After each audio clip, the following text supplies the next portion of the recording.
Bom, vou começar dando boa noite, me apresentando. Eu sou a Mia, para quem não me conhece. Eu faço parte da turma da evangelização dos caritáveis. Eu também ajudo na monitoria, junto com a tia Érica, com a Gi e com o André. Eu e o André, a gente participa da turma dos caritins, que é a turma de 11 a 15 anos.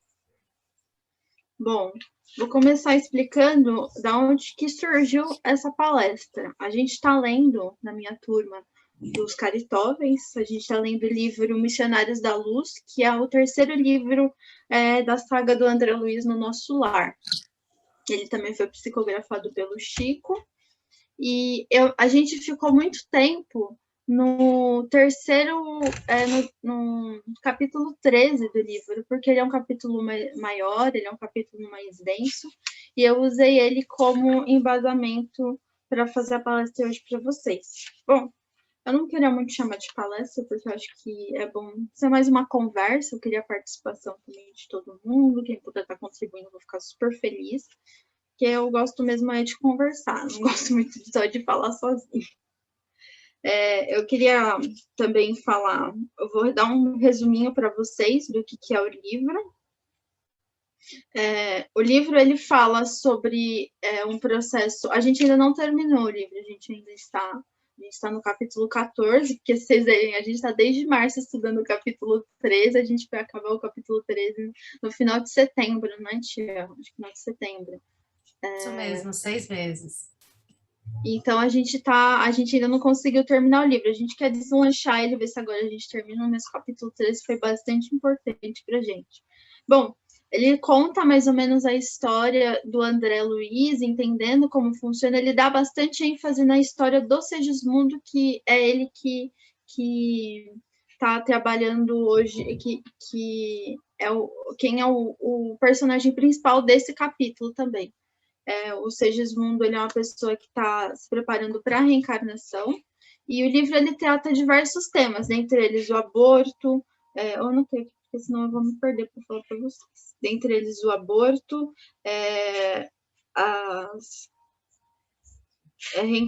e a reencarnação, também fala sobre a família, relações sexuais, mas o foco mesmo é a reencarnação nesse capítulo. A gente também pode falar um pouco sobre o Adelino, que é um dos outros personagens. Ele vai entrar na história sendo o patriarca da família em que o Segismundo vai aparecer. Eu estou tentando evitar dar alguns spoilers para vocês, é um pouco difícil, mas estou tentando resumir para poder instigar vocês a lerem o livro junto com a gente. Mas o Adelino ele é casado com a Raquel, que seria a mãe, que vai ser a mãe do Segismundo, que irá reencarnar, e o Joãozinho, que é o filho do casal.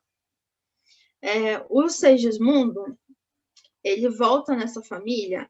Eu vou dar esse spoiler, mas é um spoiler do bem, gente, eu prometo, senão não vou conseguir dar continuidade na minha palestra. O Segismundo, ele assassina o Adelino em uma de suas vidas anteriores. E isso fica como uma dívida para eles terem que pagar juntos, né? Tanto principalmente o Segismundo, mas tanto o Segismundo quanto o Adelino, para ficar aquela dívidazinha, né? O checkzinho que fica faltando quando a gente desencarna, e aí a gente faz a nossa listazinha, a gente costuma brincar nas aulas que tem o checkzinho da desencarnação, e aí Checklist do Jean. O checklist do Jean. Jean, eu sempre falo de você, que eu lembro do seu checklist, que você sempre Exatamente, a fala. tia Erika sempre fala do checklist, aí a gente. Acho que esse foi um checklist um pouquinho grande que o Segismundo ficou devendo. Aí, sobre isso, a gente pode trazer o capítulo, ele demonstra todo o processo que funcionou para o Segismundo, de como funcionou o trabalho, eles já estavam acordados de que iria se voltar o Segismundo como filho do casal, sendo a Raquel e o Adelino já acordados nessa situação. Aí acontece que eles mostram a complexidade que é a reencarnação. Então, todo um trabalho que vem... porque se vocês pararem para pensar, até o Segismundo reencarnar, primeiro teve que reencarnar, vamos supor, o Adelino, depois a Raquel, que eles teriam que se encontrar, se casar. Aí eles iriam, sim, finalmente, aí eles teriam um filho, o primeiro filho, que é o Joãozinho, até chegar agora, que é o momento atual do capítulo, que é a reencarnação do Segismundo. Então, isso mais ou menos a gente poderia considerar um trabalho de 30 anos pré-reencarnação. E aí a gente vai assistindo, vai acompanhando o tamanho a complexidade que é o processo e a quantidade de pessoas envolvidas, porque fora a família, que vai ser o seio familiar, onde o Segismundo vai voltar para poder encontrar, também temos o Alexandre, que é o mentor do André, temos o André, que está envolvido nisso, temos todas as pessoas do Ministério da Reencarnação, o pessoal que está ajudando a trabalhar no corpo. Então, tudo isso é uma complexidade muito grande, e tanto é que a gente deu uma certa ênfase nos capítulos anteriores, e do capítulo também, porque teve algumas menções a aborto, ao suicídio, que a gente fala no livro também, e a gente fala, aí, como é difícil, né, você desperdiçar essa oportunidade cometendo suicídio, ou então deixar que alguém perca essa oportunidade quando se comete um aborto. Também é um desperdício muito grande de tempo que se leva. E aí, trazendo isso, a gente pode falar também que a reencarnação do Adelino, existem dois tipos de reencarnação, né? A reencarnação expiatória e a reencarnação compulsória. No caso do Adelino, do Segismundo, a gente está falando de uma reencarnação expiatória, que está sendo acordado, o Segismundo está sabendo que ele vai reencarnar, ele trabalhou para o que iria acontecer nessa reencarnação dele, diferente da reencarnação compulsória, em que o espírito ele é forçado a reencarnar. Também a gente pode falar da família, nesse quesito, a importância que a família tem dentro desse processo. Porque quando a gente reencarna, a gente não reencarna sozinho, né? A gente reencarna de alguém e vai parar para alguma família.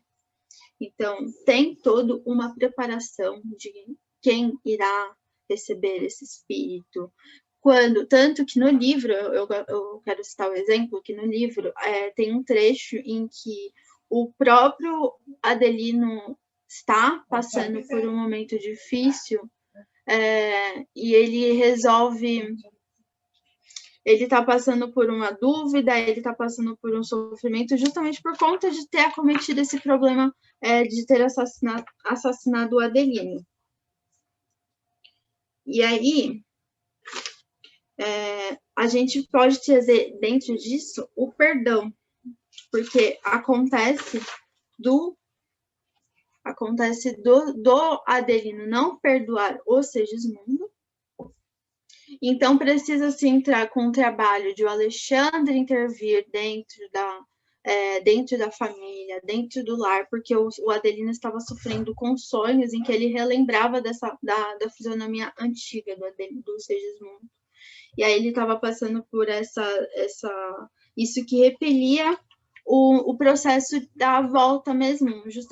Fala-se dentro da fecundação. Então, isso impedia que acontecesse por conta dos sentimentos que o próprio Adelino estava tendo.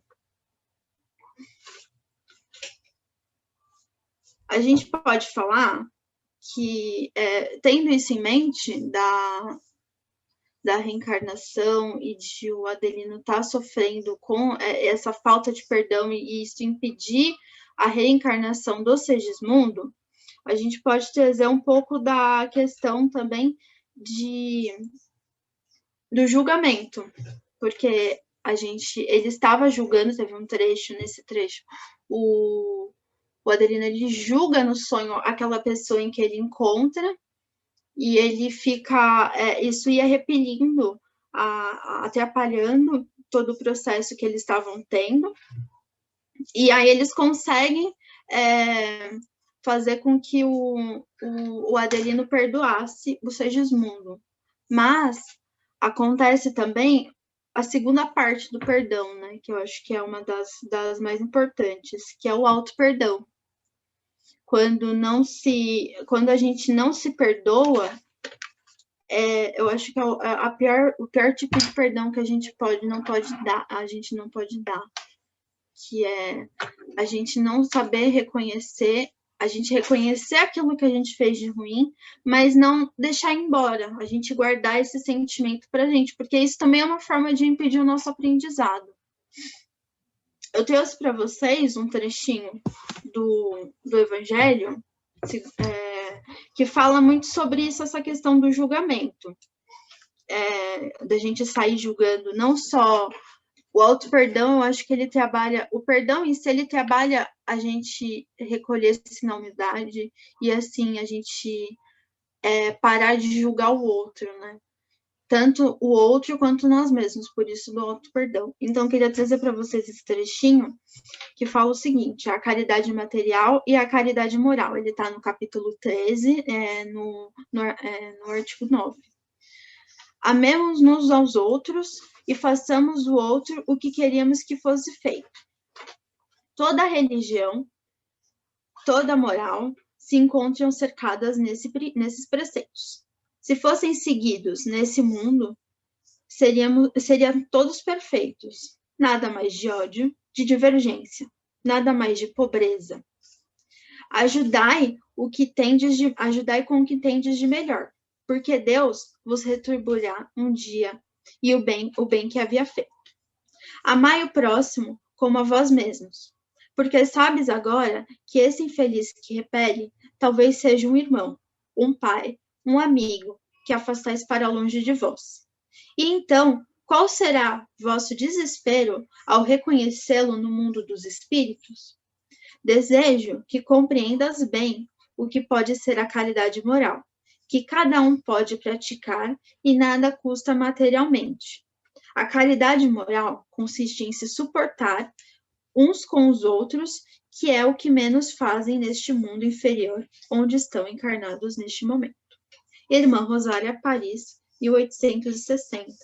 Eu acho que esse é um trecho que exemplifica bem, né, o que eu estou tentando dizer, porque fala da questão de a gente julgar o próximo e isso não fazer bem para nós mesmos. E também que a gente, eu acho que julgar o próximo diz mais do próximo do que da gente. Que quando você não consegue cuidar de você mesmo, quando você não consegue se amar, não tem como você dar ao outro aquilo que você não tem dentro de si. E aí,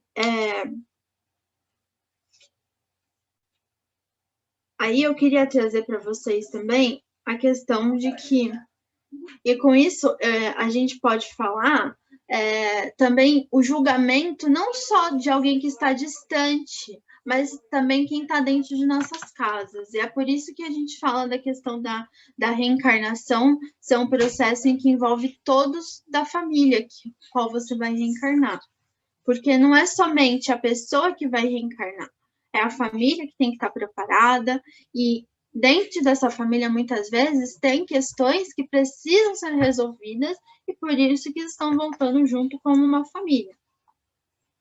E aí a gente coloca também a questão do papel de a gente saber lidar com esses momentos difíceis, de como a situação, por mais difícil que pareça, a gente precisa dar sim o nosso melhor para que essa situação se resolva.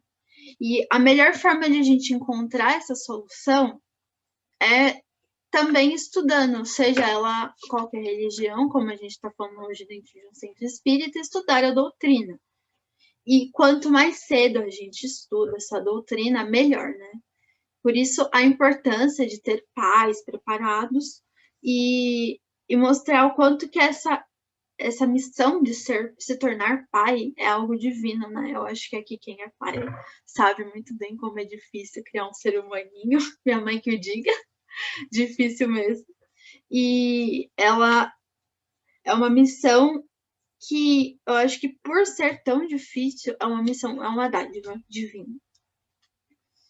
E cabe aos pais também incentivarem aos filhos a estudarem a religião, e não só incentivar, mas também se tornar o exemplo.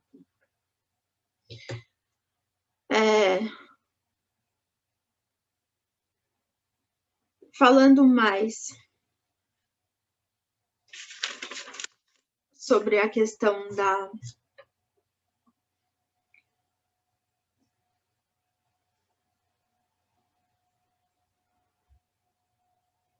E falando um pouco mais sobre, voltando para o perdão, né? A gente podia ver na situação do Segismundo com o Adelino, que o perdão que o Adelino não dava para o Segismundo, isso interferia diretamente no Segismundo, mas também iria interferir na vida dele, porque sem o perdão do Adelino, o Segismundo não conseguiria reencarnar, e assim eles não conseguiriam cumprir aquela missão com a qual eles tinham se comprometido antes de encarnar.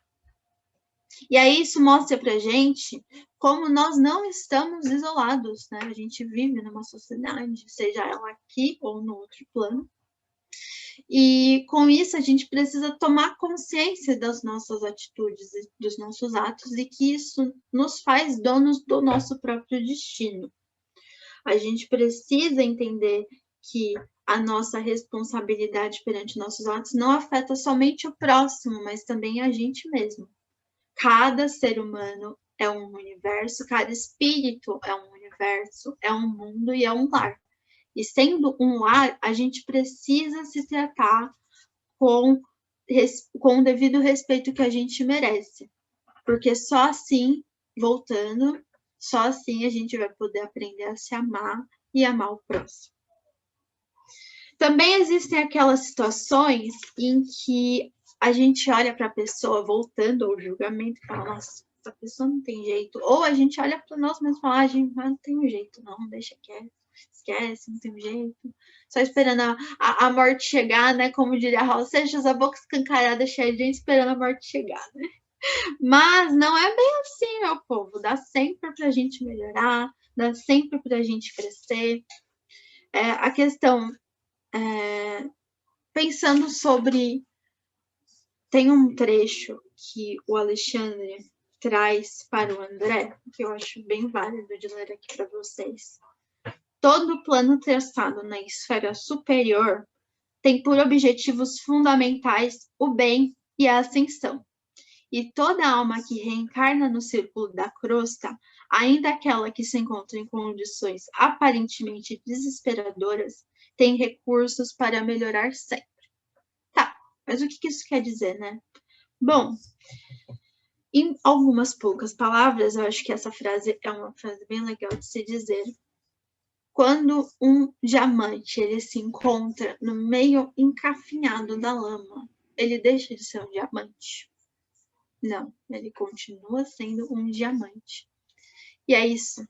A gente tem que pensar que por mais que a gente esteja afundado na lama, no meio do lodo, a gente ainda tem jeito. Porque Deus quer isso da gente. Nós somos diamantes brutos, né, a serem lapidados. E Deus é o mestre que vai ajudar a gente a fazer isso. Então ele vai tirar a gente da lama, vai limpar a gente bem limpinho, se precisar vai lapidar com toda a paciência do mundo. E eu acho que isso que Deus faz pra gente, que nos dá, que nos traz essa mudança de voltar, de se tornar de fato um diamante bonito e belo, aquele diamante caro lá que a Tiffany que tem lá do colar da Tiffany. Todos nós temos a capacidade de ser esse diamante. E é através da reencarnação. Deus age na nossa vida, ele nos dá o livre-arbítrio para a gente reencarnar e aprender a cada reencarnação. A cada reencarnação a gente tem uma nova lição. Nunca voltamos para trás. A gente ou dá uma paradinha, fica ali um tempinho estacionado, fica ali só revivendo novas lições, e até revivendo novas lições a gente cresce um pouquinho, né? Aumenta um degrauzinho, e é assim que a gente vai se tornando um diamante lapidado. Por isso é importante também a gente não só acreditar na nossa mudança, mas também na mudança do outro, né? A gente acreditar que o outro também, a gente é aquela pessoa que a gente olha e fala, não tem jeito, e sim, dar a mão para aquela pessoa e ajudar aquela pessoa também, ainda mais se você se encontra num grau um pouquinho, uma condição melhor, um grau um pouquinho mais elevado, assim, não mais, mas só olhar um pouquinho mais para cima, enquanto a outra pessoa está um pouquinho mais para baixo, a gente se ajudar nesse momento que todo mundo está aqui para aprender, e ninguém é melhor do que ninguém. É só estamos em momentos melhores e momentos piores. Eu acredito que seja isso. Acho que tá todo. Se todo mundo. Se a gente tivesse num grau de evolução melhor, eu acho que a gente não tava aqui, né? Afinal, quem não tem dívidas a pagar? Se alguém não tiver dívida para pagar, pode me mandar, me manda um WhatsApp, porque eu tenho umas dívidas para pagar, pode me ajudar a pagar, tá? Não tem problema, não. Eu aceito ajuda. Bom, e aí eu pergunto, qual que é a melhor forma, a maior chance que a gente tem de nos aprimorar? Voltando, é a reencarnação. Reencarnação que nos ajuda aí, Gia, obrigada. A melhor forma que a gente tem de nos aprimorar é reencarnando. É assim que a gente se transforma nesse diamante que eu falei, né? A gente vai se lapidando conforme cada reencarnação. E a melhor forma de a gente melhorar, respondendo a pergunta do nosso tema, né? É através do perdão e do amor. Sim, perdoando e amando é a melhor forma. Assim a gente aprende a lição, a gente trabalha com a maior lição que o nosso Mestre Jesus veio aqui para nos ensinar. Por isso que ele veio até aqui, né? Ele veio ensinar para a gente o amor. A maior forma, ele se sacrificou por nós para a gente poder ser perdoado. E eles veio aqui mostrando com isso a maior forma de amor possível. E aí eu termino aqui todas essas informações que eu trouxe para a gente começar um debate com a última frase, que foi uma frase que gerou bastante discussão em aula, que foi: pois só o amor é capaz de proporcionar a vida, a alegria e o equilíbrio. Essa frase a gente ficou um bom tempo discutindo sobre ela. Acho que agora é a hora que a Tia Erika e a Gi podem me ajudar, inclusive, a falar mais sobre. Que foi porque a gente, mas só o amor proporciona vida, mas, e aqueles casamentos que estão infelizes, as pessoas têm seus filhos, mas elas não se amam claramente, não se amam, ou até em casos em que ocorre, por exemplo, um estupro, e mesmo assim a moça fica grávida e ela tem esse filho, mas, isso não veio do amor. Exatamente. Porque só o amor proporciona a vida, o amor, a vida, a alegria e o equilíbrio. O amor, ele proporciona essas três coisas. Não é só uma e não é só outra. São as três juntas. Se você encontra equilíbrio, mas não encontra alegria e vida, então não tem amor ali ainda. Se você encontra alegria, mas não encontra equilíbrio e nem vida, também não tem amor ali ainda. Se você só encontra a vida, também não tem amor. E assim vale se você só encontra 2 dos 3, porque só quando a gente encontra os 3 que a gente vai poder ver o que é o amor. Acho que é isso. Eu queria a participação, eu queria ouvir um pouquinho de vocês, ver o que vocês, a opinião de cada um, o que vocês têm a dizer sobre. Obrigada, Jean. Uma honra vir de você, isso. É muito legal, né? Do jeito que a Bia coloca as coisas. Eu fico maravilhado aqui, Bia. Achei lindo. Você falou tanta coisa profunda, né? Do seu jeito, que faz com que a reflexão seja, não sei, seja mais leve, apesar de ser muito, muito séria, né? E você colocou um ponto aqui que eu sempre me debato muito, né? E já tive a chance de discutir com vocês, que é exatamente isso. Você não consegue doar aquilo que você não tem, né? Então, isso que você fala do amor, do carinho. e de tudo mais, né? Do não julgamento, ou seja, realmente é aquilo que você precisa desenvolver em você primeiro, né? Para depois poder doar para o outro. Muito legal. Parabéns, Bia. Adorei. Obrigada, Jean. Adorei. Bia, eu também quero fazer uma pergunta. Faça, Luiz. Na realidade, no comecinho, você falou sobre reencarnação compulsória, né? Sim. As pessoas são obrigadas a renascer.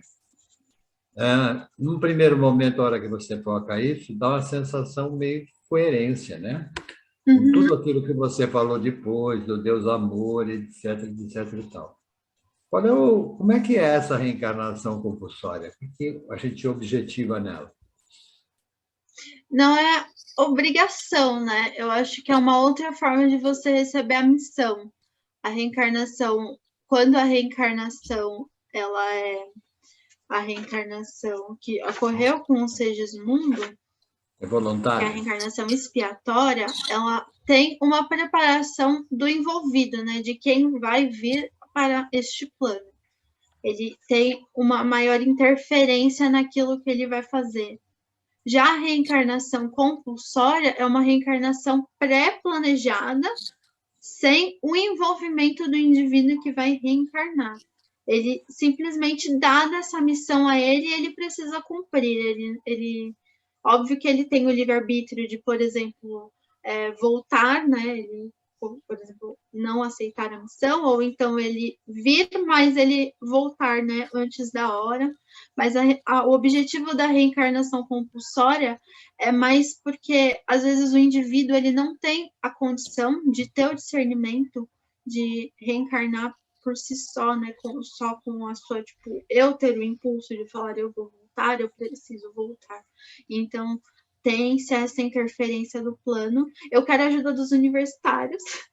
Eu acredito. Então, Bia, eu acho perfeito o que você explicou. Está simplesmente perfeito. Eu queria dar um exemplo que até numa das obras, a idade já não me deixa mais lembrar qual delas, mas tem uma das obras do André Luiz, dá um exemplo muito legal, Bia, do que você exatamente explicou do que é a reencarnação compulsória, porque é perfeito a tua explicação, mas às vezes é difícil a gente entender, né? E ele conta o caso de um menino que desencarnou por afogamento e ele não consegue se abrir de forma nenhuma para qualquer tipo de tratamento no plano espiritual e fica prostrado numa das comunidades ali em tratamento.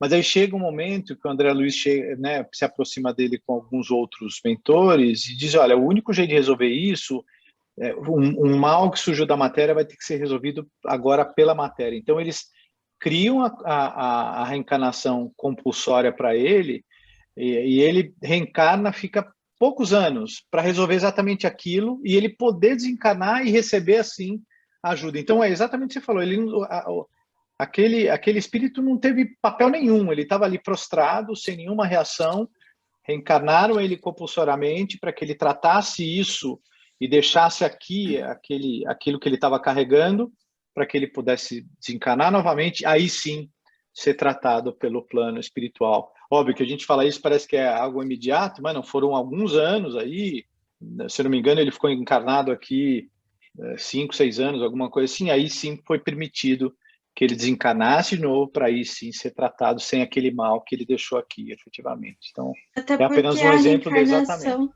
Ela nos dá a dádiva do esquecimento, né? A gente fala, eu queria lembrar, sim, mas acho que às vezes não é muito bom de lembrar, não. E você esquecendo, vai sabendo o que aconteceu na vida passada. Aí, não quero lembrar de nada, não. Então, também não. Então, aí, Bia, dando essa dádiva... Pode falar, Luiz. Bia, tudo bem? Tudo prazer, bem. Luiz Cláudio. Prazer, eu gostei Luiz. muito, adorei a sua palestra-conversa. E falando da reencarnação compulsória, ela seria dada para aquele espírito que não tem consciência da sua situação no plano espiritual. Ela é toda trabalhada pela espiritualidade maior. ela que faz o planejamento e ela faz as determinações para aquela reencarnação. Acho que seria mais ou menos isso. Na reencarnação do Sigismundo, ele estava lúcido. Sigismundo já era um trabalhador com muitas obras feitas no plano espiritual, mas ele tinha um débito para resgatar aqui no planeta Terra, junto do Adelino e Raquel, que é toda essa história. Eu acho que seria mais ou menos isso, uma reencarnação compulsória. Sim, muito bom exemplo, muito boa explicação, Luiz. Só tanto que o Segismundo, né, Bia, ele no mundo espiritual, ele já teve uma conscientização, todo o processo, como ele bem colocou, nosso amigo bem colocou, esse processo da conscientização, ele já ocorreu no mundo espiritual, e o processo de transformação das atitudes de Segismundo já aconteceu no plano espiritual, né? Então, ele se dedicou demais às obras de assistência, de caridade, de ajuda às pessoas mais necessitadas, né? E houve ali o que é muito interessante, né? Quer dizer, o fato dele ter se arrependido, o fato dele querer resgatar isso junto àquelas pessoas, daí vem, né? Ele se juntar com os irmãos devedores, né? Ele queria muito, e daí onde vem efetivamente a ajuda dos espíritos, que a missão dos espíritos da espiritualidade de luz era ajudar nesse convencimento, né? Do casal em receber novamente esse espírito tão endividado, né? Sim, exatamente, como ele falou, mas só para contextualizar, o Segismundo, ele trabalhava já no plano espiritual junto até com o André, em alguns capítulos anteriores, citado o Segismundo ele aparece no livro no começo, e aí ele tem essa tomada de decisão de que ele quer voltar para pagar esses débitos que acontecem com ele, que é a questão dele ter essa dívida com o Adelino, e ele diz, não adianta eu querer seguir aqui com os trabalhos que eu faço de ajudar as pessoas, de ajudar elas a pagar os seus débitos, enquanto eu aqui tenho uma dívida a pagar, porque o Segismundo, se eu não me engano, ele também trabalhava na parte do Ministério da Reencarnação.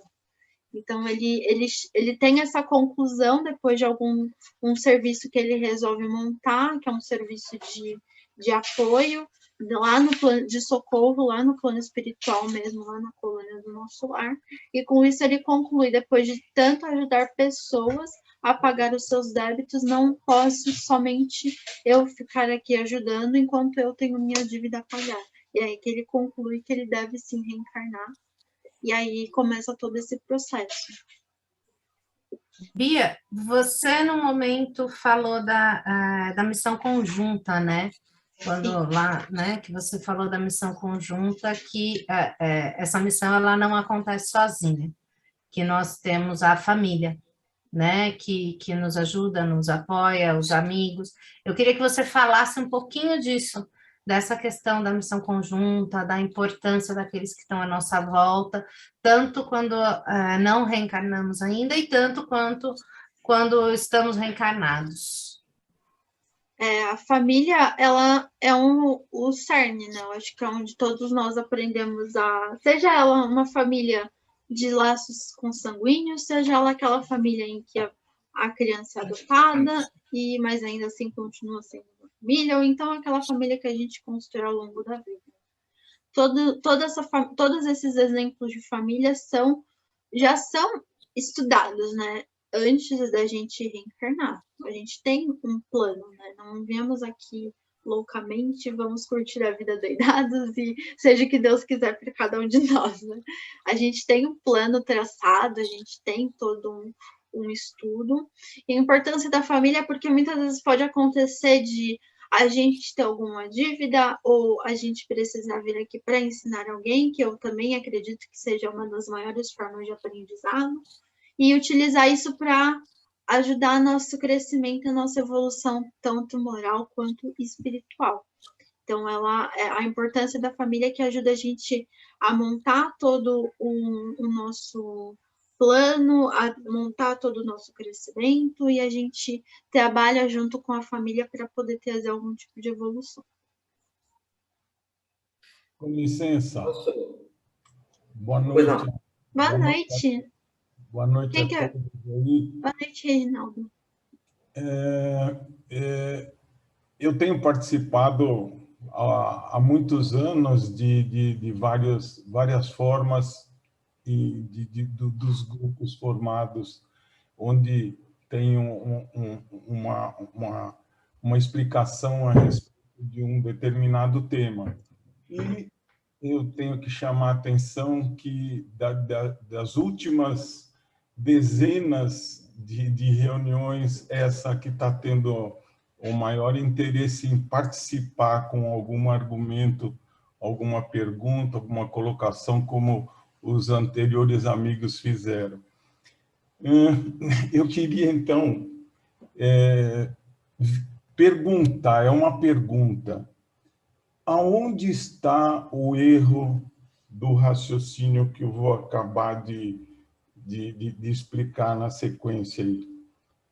Se nós, na hora que nós vamos encarnar, nós já tem esse planejamento todo, onde os familiares, os que nos cercam, já faz parte do projeto, e eu, normalmente, quando, então, esse indivíduo, eu como indivíduo, então, venho e aceito ou quero essa reencarnação para resgatar, para evoluir, me parece que isto sempre está associado com dificuldades. Você não vem aqui para reinar em dias maravilhosos, tocando harpa e chupando uvas e etc.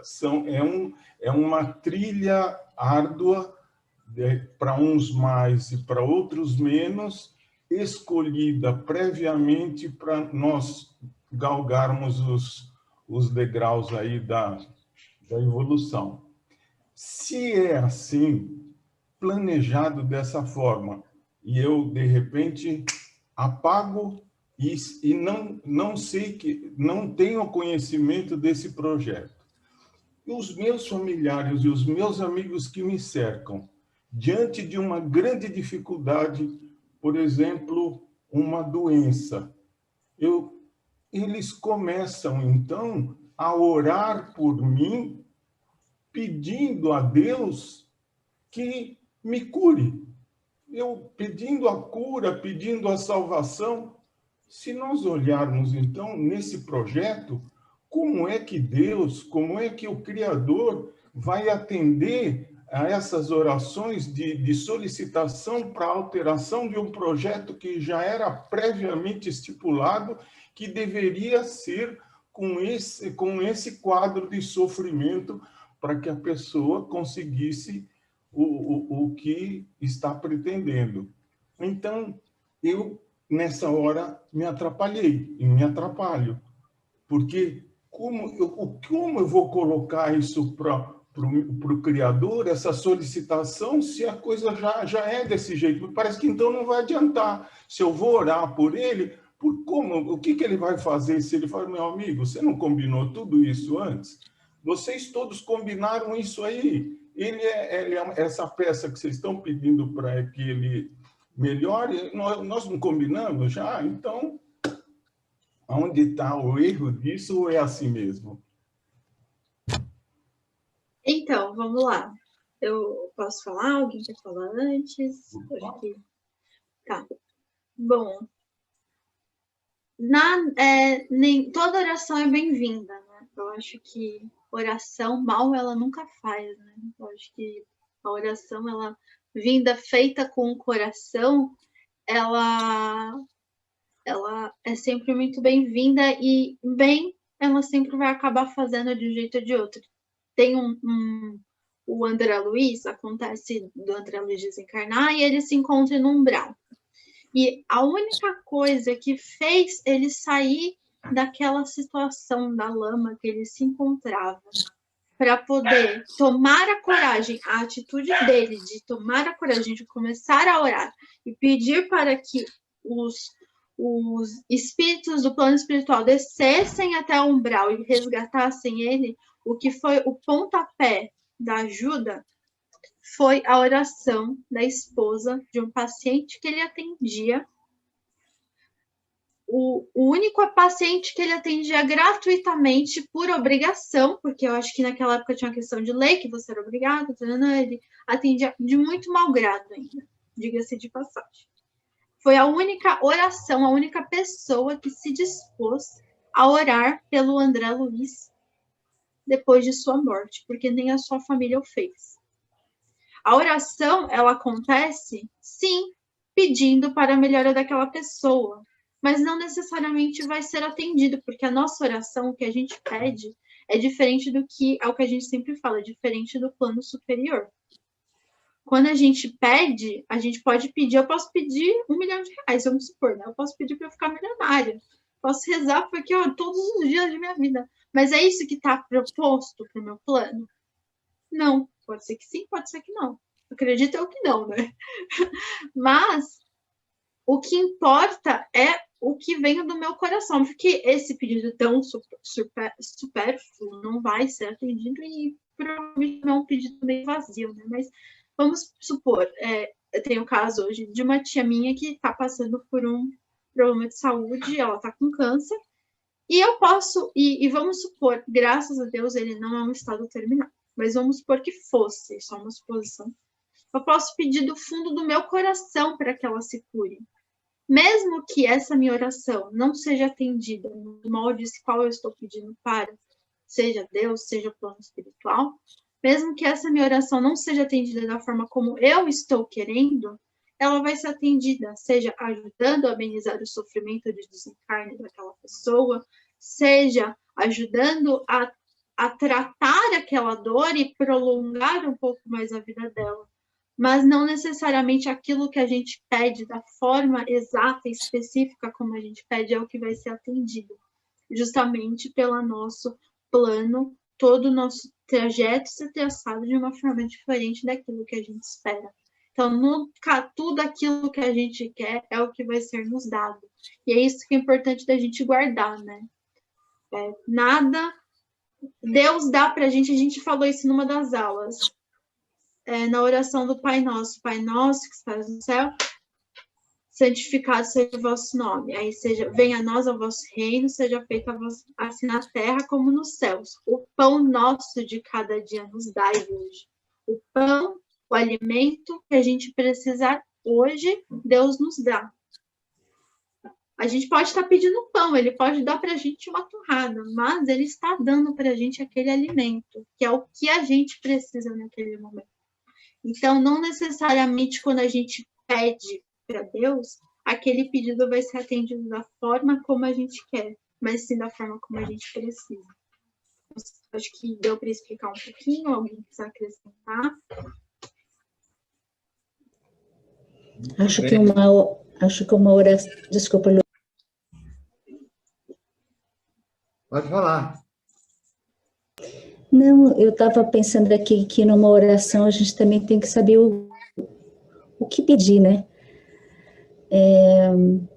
Se eu tenho um filho que nasce com um determinado problema, uma determinada síndrome, né? Um determinado problema de ordem física, mental, eu vou pedir o quê? Se eu consigo compreender pela doutrina, né, a necessidade de resgate desse espírito e da mãe, eu, enquanto mãe, recebendo esse espírito, obviamente que no primeiro momento existe um sofrimento muito grande, um susto, um sofrimento muito grande, né? Eu vou pedir que ele se cure, que ele fale, que ele ande, que ele seja uma criança normal, que ele estude, que faça uma faculdade, com tantas limitações, com tantos problemas. Quer dizer, o que eu posso pedir, Bia? Eu posso pedir para Deus curar este meu filho, desse grande problema, ou que me dê, de repente, força, resignação, coragem para ajudar esse espírito que veio até mim, né? Exatamente. Temos aqui, Que... né? Pode falar aí, pode falar. Não, temos aqui um grande resgate, né? Sim. E mesmo que essa oração que a mãe pediu, até por falta de conhecimento, eu quero a cura do meu filho, e essa oração não aconteça, a realização desse pedido não aconteça, ela vai acontecer de trazer uma forma da mãe reconhecer que essa doença do filho, essa síndrome que o filho possui, na verdade é muito pequeno perto do que ela sente por essa criança, né? O amor e força para poder lutar adiante, porque é uma jornada muito dura. Você ter uma criança com uma síndrome ou alguma deficiência no mundo com o qual a gente vive, principalmente, já é muito difícil. Então, se a mãe ganha essa força, justamente por ela estar pedindo, mesmo que seja a cura, se a mãe ganha essa força de poder lutar junto com o filho, vai ser atendido desta forma, né? Não com a cura, mas sim com a força de ela entender que aquilo é muito pequeno para ela só colocar esse óculos, né? O óculos, eu acho que é o óculos do preconceito até, né? De ter um filho com deficiência e achar que isso é um enorme problema na sua vida. Desculpa, Luiz, eu acabei te cortando, pode falar.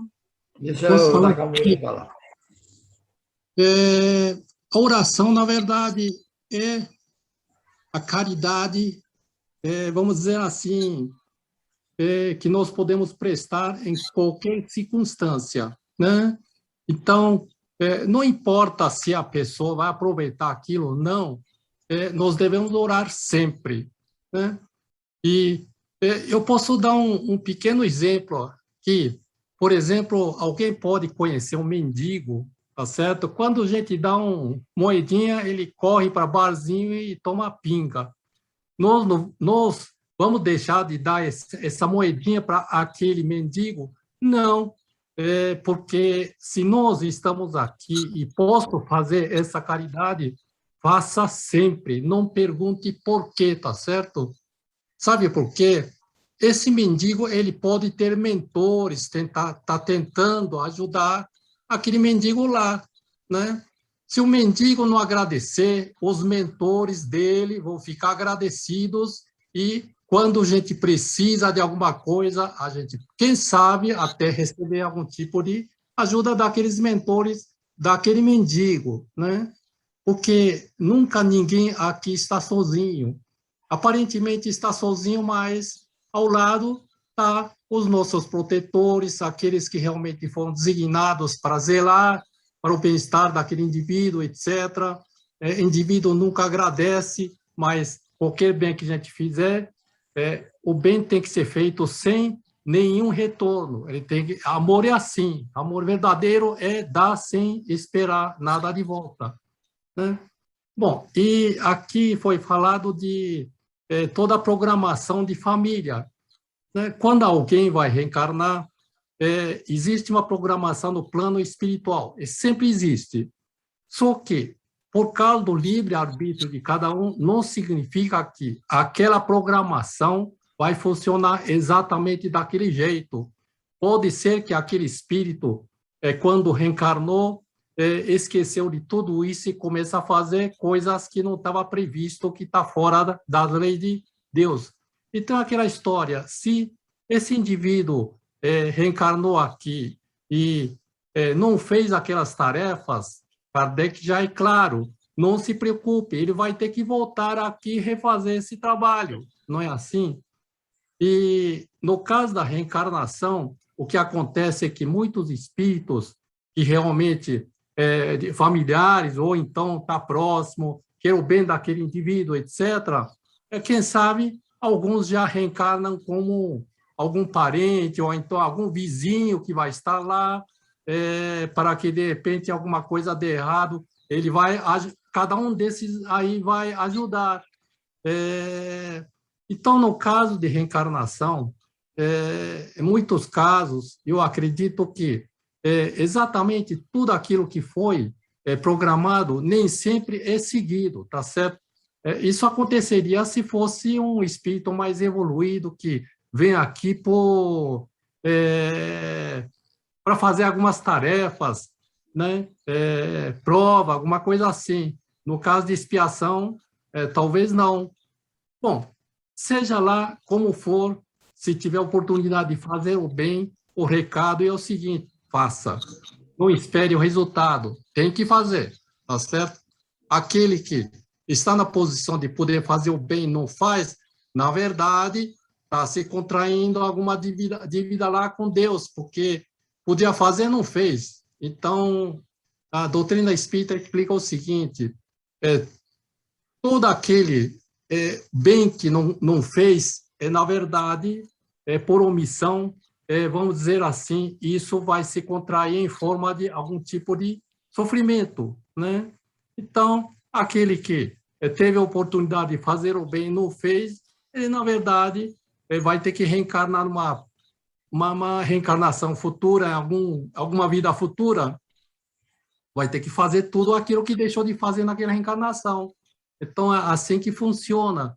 Então, o planejamento no plano espiritual não é um tipo de planejamento que fez aquilo e aqui, beleza, todo mundo vai, reencarnou aqui, todo mundo vai fazer exatamente aquilo que foi planejado. Não é assim. Aqui nós não sabemos, nenhum de nós, o que foi planejado lá enquanto estamos reencarnados assim. Aqui, a não ser que alguém seja um médium por aí que sempre está conversando com os mentores, tipo Chico Xavier, né? Chico Xavier já sabia o que tinha que fazer. Eu, pessoalmente, nem sei o que foi planejado, mas eu estou aqui e estou tentando me esforçar da melhor forma possível.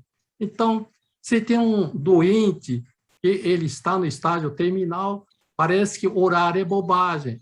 Nunca pense assim, tá certo? Os espíritas não podem pensar assim, né? Espíritas, na verdade, não podem realmente pecar por omissão. Aquele indivíduo precisa, vai desencarnar, o médico já falou, vai desencarnar amanhã. Não tem importância, tem que orar. Tem que orar para o melhor daquela entidade, daquele espírito, tá certo? E quem sabe, é por causa disso que a reencarnação vai ser mais suave para ele, quem sabe a espiritualidade vai se preparar melhor, e assim vai indo, né? Então, esse é o comentário que eu estou deixando aqui, tá bom? Muito bem. Posso fazer um rápido comentário? Eu ia falar do segundo, mas a Ana Beatriz explicou muito bem, o comentário dos companheiros aí fecharam um assunto interessante. Eu queria falar sobre duas coisas que nós falamos aqui, e se fala muito: amor e oração. Amor para mim, do que eu entendo, às vezes comento, ainda é para nós, muitos de nós, desculpem, para mim, para muitos de nós, uma palavra do dicionário, um significado. Nós estamos muito longe ainda. Amor é uma virtude. O amor que o Cristo falou, nós estamos muito longe dele. Eu sinto pela minha esposa amor. O que eu sinto por ela, eu sinto por vocês. O que você sente pelos filhos, pelos pais, por vocês sentem por mim? Nós estamos ainda muito longe. Nós estamos ainda na base da amizade, uma amizade que vai crescendo e isso vai brotando o amor. Então, o amor não é assim, porque nós falamos muito fácil a palavra amor, e, no entanto, saímos na rua, qualquer coisinha que acontece, inclusive o senhor Nakamura estava falando, né, às vezes um pedinte, a gente se descontrola, e onde é que está aquele amor? Mas nós vamos chegar lá. E outra coisa é a prece. Eu disse numa reunião, acho que na outra reunião da nossa sociedade, nós ainda fazemos muita oração, a prece, de forma mecânica. Quer dizer, uma coisa, um palavreado. Foi citado André Luiz. Nos 8 anos que André Luiz ficou naquela agonia, naquele sofrimento, ele era católico, não praticante, mas era um homem estudado, conhecia a igreja, deve ter feito o catecismo, como eu fiz, então sabia alguma coisa. Eu pergunto, será que durante esses 8 anos o André Luiz não rezou muito o Pai Nosso? Ou creio em Deus Padre, ou tantas vezes ele pediu, mas da boca para fora. Depois daquele sofrimento em que ele chegou no final, não tinha nada, ele fez uma prece a Deus que veio do fundo da alma dele. Então, ela foi ouvida realmente. Então, ele fez realmente uma oração que saiu de dentro dele. Quer dizer, é como daquele menino de uma das obras de André Luiz. A prece dele chegou a Deus, e Deus prolongou a vida daquela senhora que estava criando.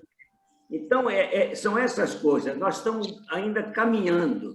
Então, amor e uma prece, nós precisamos ainda realmente se conscientizar, fazer ela de coração. Quer dizer, é quando você fazer aquela prece, você, como o Luiz fala sempre das vibrações, você sentir um calor que envolve todo o seu corpo. Eu, infelizmente, tenho que confessar para vocês, ainda não consegui, mas eu estou tentando, não estou desistindo, mas um dia eu chego lá.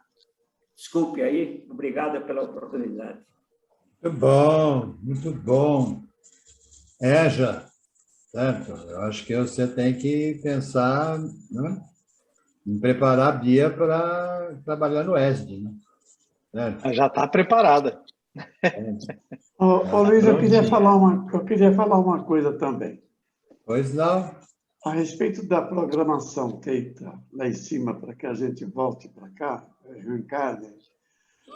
E eu estava ouvindo a Gi falar de uma família que tem um filho deficiente. De repente, esse filho deficiente veio não só para que ele se torne um brilhante, um diamante, um brilhante lapidado. Toda a família, todos os amigos em torno querem ser os médicos dessa pessoa, desse deficiente. Médicos, inclusive, espirituais. Mas, de repente, é o contrário. Nós é que estamos doentes e ele é que veio para nos curar. É a minha forma de pensar. Verdade. Toda ação implica numa reação de igual teor, pode ser de qualquer lado esse processo. O que eu acho importante a gente parar para pensar nesse negócio, nós temos um vício antigo, que é o vício do fatalismo, né? De que aquilo é destino, foi Deus que quis e assim é que vai acontecer. O que a gente aprende nesse processo, e a Bia começou a nos trazer essa reflexão e vocês todos ajudaram nesse caminho, é que existe uma coisa chamada, né, livre-arbítrio, e que nos é dada oportunidades. Nós temos uma programação, que a gente chama de programação reencarnatória, de vir para cá e conquistar algumas coisas, só que temos a liberdade de fazê-lo da forma melhor possível ou não fazê-lo. Vamos ter que decidir. De repente, eu vou ter a oportunidade, vai me ser dada a oportunidade de, num momento crucial onde todos pensam que eu vou partir, eu não partir, porque eu desenvolvi uma série de tarefas durante, né, um processo de vida em que está me sendo dada a oportunidade de acabar o meu ciclo, fazer um processo, terminar aquele trabalho que está sendo feito. Então, a coisa pode... Ali está dizendo, não, está desenganado e de repente voltar? Pode. Pode ter uma série de outros processos? Sim. Desde que nós tenhamos claro para nós que nós temos uma tarefa, temos lá a nossa missão a ser desenvolvida, mas estamos aprendendo das mais diferentes formas possíveis, como acabamos de fazer conosco agora, que a Bia nos proporcionou, e pararmos para poder refletir, certo? Pararmos para poder fazer o movimento das crianças e da juventude. E a juventude veio nos trazer uma informação, né? Que aquele livro, de vez em quando, chato, né, Bia? Que fica lá lendo todo o tempo todo, certo? Mas tem um conteúdo assim enorme, e esse conteúdo enorme fez você refletir sobre uma série de coisas, e de coisas, inclusive, que a sua professora não sabia. Algumas coisas ela foi aprendendo aqui e agora, foi refletindo aqui e agora. Essa é que é a dinâmica mais interessante. A oportunidade que nos é dada de reavaliar nossa conduta e melhorar o nosso caminho.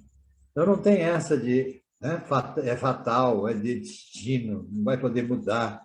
Né? A mulher que leu as cartas lá disse que não pode mudar, que é aquilo que está estabelecido. Não é nada disso. Como eu disse, né, André, Luiz, a gente é dono do nosso próprio destino. Então, Exatamente. a gente que determina o que vai acontecer. E não nos esqueçamos que esse planeta ainda é de expiação. Né? Ninguém vem para cá para tirar férias. Certo? A gente vem para trabalhar, para resgatar uma série de coisas, não naquele sentido de minha culpa é minha máxima culpa, mas de oportunidade que vai ser me dada de ter um momento melhor, de ter um compromisso melhor, de ter uma atitude melhor, certo? De aprender a conviver com as pessoas de outra forma. Eu costumo dizer que uma das metas da reencarnação é a gente aprender a se relacionar conosco e com o outro. E normalmente nós não sabemos fazer isso. Né? Porque a nossa relação acaba sendo uma relação de interesse. Né? É uma barganha. E essa barganha não constrói. Não é essa relação que já falaram aqui hoje de doação, de tranquilização, de harmonização. Então, eu posso ter uma transformação nesse processo? Posso. Eu posso ter gente rezando, vibrando por mim, que vai me ajudar a estar melhor? Posso ter. Vai depender de tudo aquilo que eu pude realizar. E o processo é meio meritório, não tenha dúvida. Se eu construir, eu posso acolher, e acolher vai me permitir realizar mais algumas coisas. Então, não vamos perder essa dimensão. Tá? Bia, muito, muito, muito, muito obrigado pela sua participação. Eu que agradeço, muito bom mesmo. Muito obrigado por tudo aquilo que você nos alertou nesse momento, né? De você nos mostrou que os velhinhos de vez em quando precisam estudar mais. Né? Então, preciso reaprender, que os livros já foram lidos há muito tempo atrás, talvez seja bom dar uma relida neles. E essa história todos nós precisamos, né, Luiz? E você nos traz, assim, uma sensação, né, de que isso vai ter futuro.